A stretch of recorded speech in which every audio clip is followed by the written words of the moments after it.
رات کے سناٹے میں کچھ ایسی کہانیاں جنہیں سن کر آپ کی نیندیں الفاڑ جائیں گی۔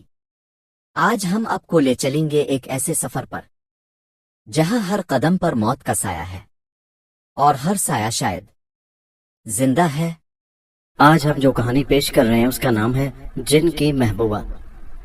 کہانی شروع کرنے سے پہلے آپ سے گزارش ہے کہ اس چینل کو سبسکرائب کر لیں اور ساتھ ہی گھنٹی کے بٹن کو دبا دیں۔ شکریہ۔ ایک جن شہزادے کے عشق کی سچی داستان۔ آج پھر وہی تنہائی تھی، وہی سناٹا اور وہی خاموشی۔ پلوی کے لیے یہ بوجھل لمحے ناقابل برداشت ہوا کرتے تھے، لیکن ہائے رے پاپی پیٹ کہ اس جہنم کا ایندھن بھرنے کے لیے سب کچھ برداشت کرنے پر مجبور ہو جاتا ہے انسان۔ پلوی کا شوہر بھی کب چاہتا تھا کہ اپنے نرم نرم بستر کو چھوڑ کر، اپنی ناز برداریاں اٹھانے والی بیوی کو چھوڑ کر مہینے میں 20-22 دن شہر شہر کی خاک چھانتا پھرے، مگر مسئلہ روزی کا تھا۔ پلوی کے شوہر کا کام ہی ایسا تھا۔ وہ زردہ فیکٹری کے لیے سیلز ایجنٹ تھے اور مارکیٹنگ کے معاملات کے نپٹانے کے لیے آئے دن گھر سے باہر جانا پڑتا تھا۔ دل پر جبر کر کے پلوی کو گھر پر تنہا چھوڑ کر جانا ہی پڑتا تھا، اور پلوی گھر کی ویران چہار دیواری میں ہر رات سے خوفزدہ ہو کر کمرے میں دبک جاتی تھی۔ پلوی کو رات کے سناٹے میں ایک عجیب سا خوف محسوس ہوتا تھا۔ وقت گزاری کے لیے وہ رسالے، کتابیں اور ناولز وغیرہ جمع کر کے رکھتی، اور اس کے باوجود اگر ڈر محسوس کرتی تو دھارمک کتابوں کو پڑھ کے اپنا خوف مٹانے کی کوشش کرتی، یعنی کہ مذہبی کتابیں۔ اس روز بھی پلوی کے پتی دیو شہر سے باہر چلے گئے تھے۔ سرے شام سے ہی پلوی رات کی آمد سے خوفزدہ تھی۔ شام کے دھندلے سایوں سے بہت ڈراونے محسوس ہو رہے تھے۔ رات کا کھانا زہر مار کر کے پیٹ بھرا اور چائے کا ایک کپ تیار کر کے وہ اپنے کمرے میں بیٹھ گئی۔ کتابیں پلٹتے ہوئے ایک رومانی ناول ہاتھ آ گیا۔ اس جذباتی ناول میں گم وقت کب گزر گیا اسے کچھ پتہ نہ چلا۔ نامعلوم کیوں اس کے دل میں بے سبب ایک خوف سے بھری لہر دوڑ گئی۔ اسے کمرے میں یکایک تیز روشنی کا بگولا سا محسوس ہوا۔ پلوی نے ڈر کر ناول رکھ دیا اور گھڑی کی طرف نگاہ دوڑائی۔ رات کا 1 بج رہا تھا۔ ڈرتے ڈرتے اس طرف نگاہ اٹھائی جہاں روشنی کا احساس ہوا تھا، اور پھر دل ہی دل میں اپنا مذاق اڑانے لگی۔ میں بھی کیسی ڈرپوک ہوں، یہ میرے دل کا وہم ہوگا، پلوی نے سوچا، اور پھر کروٹ لے کر بستر پر نیم دراز ہو گئی۔ اس نے آنکھیں بند کر لی تھی۔ نیند کا کوسوں پتہ نہ تھا، لیکن آنکھ کھولنے سے ڈر سا محسوس ہو رہا تھا۔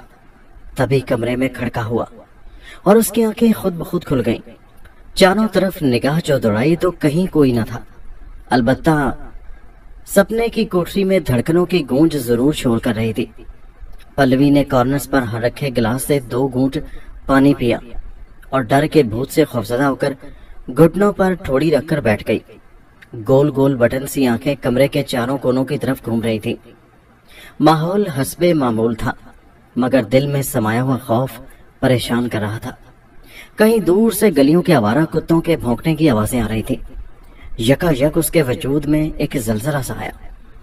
کہیں کوئی آوارہ کتا بڑی بھیانک آواز میں رو رہا تھا۔ اس کی پہلی چیخ نے ہی پلوی کے خون کو 1000 گنا بڑھا دیا تھا۔ پلوی کے جی میں آئی کہ ہوا کے دوش پر اڑتی ہوئی پڑوس کے دروازے تک جا پہنچے اور پڑوسیوں کو جگا دے، لیکن اس میں اتنی سکت بھی کہاں رہی تھی کہ اٹھ کھڑی ہو۔ وہ تکیے میں منہ چھپانے کے لیے پلٹی، لیکن اس کی حیرت کی انتہا نہ رہی۔ روشنی کا وہ دائرہ نما بگولا اس کے بائیں سمت کسی روشن سورج کی طرح چمک رہا تھا۔ اس نے چیخنا چاہا، لیکن حلق میں دم نہ تھا۔ ہونٹ بھیج کر منہ کے پھاٹک پر قبضہ جما چکے تھے۔ روشنی کا وہ بگولا ہوا میں معلق تیرتا ہوا نظر آ رہا تھا اور متواتر پھیلتا جا رہا تھا۔ پلوی کے رونگٹے کانٹوں کی مانند جسم پر سیدھے کھڑے ہو گئے تھے اور آنکھیں حلقوں سے باہر ابل آنے کو بے چین تھیں۔ اس کا ذہن تاریکیوں میں ڈوبا جا رہا تھا کہ اس کے نتنوں سے ایک لطیف مہک ٹکرائی۔ اس حسین ترین خوشبو میں بلا کی کشش تھی۔ بے پناہ خوشبو کمرے میں یوں پھیل گئی تھی کہ جیسے ہزاروں اگربتیاں بیک وقت سلگ رہی ہوں۔ پلوی پر اس خوشبو کا ایسا سحر چڑھا کہ سارا خوف جاتا رہا۔ اس مہک میں جادو تھا، کشش تھی۔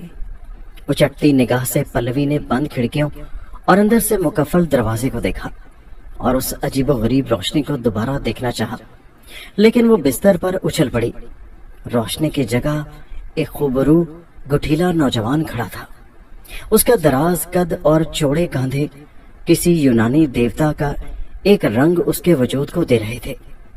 پلوی نے چیخنے کے لیے منہ کھولا، لیکن اس بلا کے پرکشش نوجوان نے ہاتھ کے اشارے سے منع کر دیا۔ ڈرے نہیں، آپ جاننا چاہتی ہوں گی کہ میں کون ہوں؟ میں وہی ہوں، آپ کے خوابوں کا شہزادہ۔ نوجوان نے اتنا کہا تو اس کے یہ الفاظ سن کر پلوی کے ہاتھ پیر کانپ گئے۔ ماضی کے وہ دھندلے خواب اسے ایک ایک کر کے یاد آنے لگے۔ یہ شکل و صورت، یہ قد اور قامت وہی تھی جو اس نے متعدد بار خوابوں میں دیکھی تھی اور خوابوں میں اس کے ساتھ دل لگی کی تھی۔ یہ خیال آتے ہی پلوی نے کہا، لیکن تم ہو کون؟ کہاں سے آئے ہو؟ نوجوان نے مسکراتے ہوئے کہا، تم خوب جانتی ہو میں کون ہوں۔ پلوی نے کہا، لیکن تم نے یہاں کر اچھا نہیں کیا۔ میں ایک شادی شدہ عورت ہوں، میرے شوہر کو اگر پتہ چل گیا تو میری زندگی اجیرن ہو جائے گی۔ نوجوان نے بدستور مسکراتے ہوئے کہا، ڈرو مت پلوی، میں انسان نہیں ہوں جو مجھے کسی سے کوئی ڈر خوف ہو۔ ڈرنے کی کیا ضرورت ہے؟ مجھے کوئی نہیں دیکھ سکے گا۔ تمہارے شوہر کو اس کا علم ہو سکے، اس کا تو سوال ہی نہیں اٹھتا۔ اب ذرا تمہیں تجربہ ہے کہ دیکھو میں کیسے غائب ہونے کی صلاحیت رکھتا ہوں۔ اور پلک جھپکنے بھر کی دیر میں وہ نوجوان پلوی کے دیکھتے ہی دیکھتے غائب ہو گیا۔ کمرے میں بکھری خوشبو غائب ہو گئی۔ ابھی پلوی حیرت کے سمندر میں غوطہ زن ہی تھی کہ یکایک وہ نوجوان پھر سے نمودار ہو گیا۔ اس نوجوان نے کہا، دیکھی تم نے میری طاقت؟ پلوی، یہ معجزے تمہاری دنیا کے لیے ہیں، ہم لوگوں کے لیے تو یہ معمولی بات ہے۔ پلوی نے کہا، پھر آخر تم ہو کون؟ کوئی جادوگر یا کوئی چھلاوا ہو تم؟ جواب دو۔ وہ نوجوان دل فریب مسکراہٹ بکھیرتا رہا۔ پلوی پر اس کا سحر طاری تھا۔ پلوی اپنی پلکوں کو پٹ پٹاتی ہوئی متعجب انداز میں کہنے لگی، تمہارا نام کیا ہے؟ نوجوان نے کہا، شہزادہ کہو یا راجکمار، جادو کے تمام کرشمے جانتا ہوں میں۔ اس کا انداز معنی خیز تھا، بلا کی کشش تھی اس کے روپہلے اور گٹھیلے بدن میں۔ پلوی نے بچوں کی مانند شوخی کے ساتھ کہا، اچھا تو مجھے بھی دکھاؤ نا اپنے دلچسپ کرتب۔ نوجوان نے کہا، لو دیکھو۔ اور پھر اس نے ہوا میں اپنا ہاتھ بلند کیا اور پلوی یہ دیکھ کر حیران رہ گئی کہ کمرے میں ایک بجلی سی کوندی اور ایک دودیا سی چاندنی روئی کے گالے سے بھی نرم ایک گڑیا سی لڑکی اس کے سامنے جھکی ہوئی کھڑی تھی۔ پلوی نے آج تک کیا آپ کو بھی لگ رہا ہے کہ کمرے کا درجہ حرارت اچانک کم ہو گیا ہے؟ یہ محض اتفاق نہیں، کوئی یہاں موجود ہے۔ حسن کے بے شمار جلوے دیکھے تھے، لیکن یہ تازگی، یہ شگفتگی، یہ رمق، یہ رونق کبھی کسی حسینہ میں نہ دیکھی تھی۔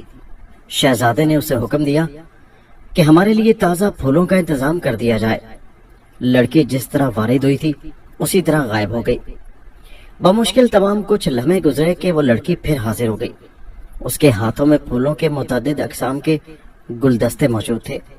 نوجوان نے پھر اس لڑکی کو اگلا حکم دیا کہ میری خواہش اپنی دوست کو تازہ مٹھائیاں پیش کرنے کی ہے، اور اس حکم کی بھی پلک جھپکنے میں تعمیل کر دی گئی اور وہ لڑکی شہزادے کے حکم پر غائب ہو گئی۔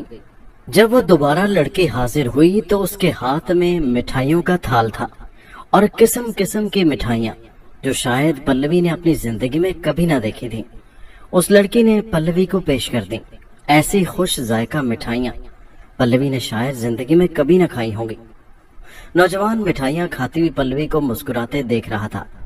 پلوی اس راجکمار کے اس کرتب پر، اس کی ناقابل یقین طاقتوں پر قائل ہو گئی تھی، لیکن اسے یہ توقع نہیں تھی کہ یہ شہزادہ اس کی طرف بڑھا چلائے گا، یوں کہ جیسے اسے اپنی گرفت میں لینا چاہتا ہو۔ پلوی جیسے کسی نیند کے جھونکے سے آزاد ہو گئی تھی۔ پلوی نے جھجک کر پیچھے ہٹتے ہوئے کہا، راجکمار، میں تمہارے بارے میں تفصیل سے جاننا چاہتی ہوں۔ نوجوان نے کہا، ڈرو مت، میں تمہارا چاہنے والا ہوں۔ میں جنات کی نسل سے تعلق رکھتا ہوں، اور میری حیثیت میرے قبیلے میں ایک شہزادے کی سی ہے۔ میں 10 برس سے یہاں رہتا ہوں اور ایک بے کیف سی زندگی بسر کر رہا تھا، لیکن پلوی، جب سے تم اس گھر میں آئی ہو میری خوشیاں واپس لوٹ آئی ہیں۔